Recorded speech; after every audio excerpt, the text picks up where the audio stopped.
নমস্কাৰ বন্ধুসকল, যিহেতু গম পাইছে অহাকালিলৈ অৰ্থাৎ 5 ফাগুন মহাশিৱৰাত্ৰি পালন কৰা হ'ব সমগ্ৰ দেশতে।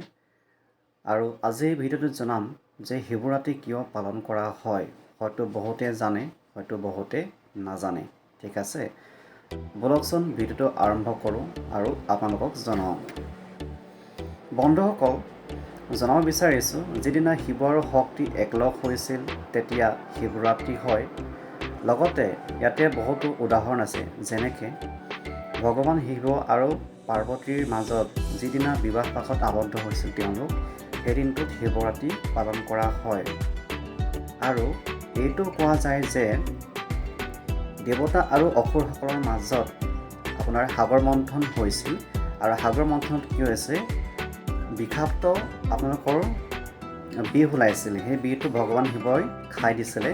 তাৰপাছত তেওঁৰ কণ্ঠ যিটো হয় নীলা হৈ গৈছিলে আৰু পৃথিৱীখনক উদ্ধাৰ কৰিছিলে, মানৱ জাতিক উদ্ধাৰ কৰিছিলে বিষৰ পৰা। এই সন্মানৰ ওপৰত ভিত্তি কৰি শিৱৰাত্ৰি পালন কৰা হয় আমাৰ সমাজত। এনেকৈ বহুতো উদাহৰণ আছে।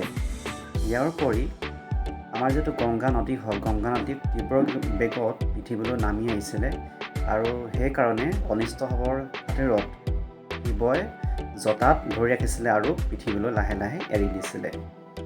ঠিক আছে, এনেধৰণৰ বহুতো আপোনালোকৰ আমাৰ মাজত প্ৰচাৰ চলি আহিছে। ইয়াৰ উপৰি শিৱৰাত্ৰিৰ দিনা গোটেই ৰাতি শিৱৰ যিটো লিংগ আপোনালোকৰ স্নান কৰা হয়, স্নান কৰে, তাতে পূজা কৰে, আৰু গোটেই ৰাতি আমাৰ সাধুসকল বা ভক্তসকল জাগি থাকে আৰু গোটেই ৰাতি শিৱক পূজা কৰে।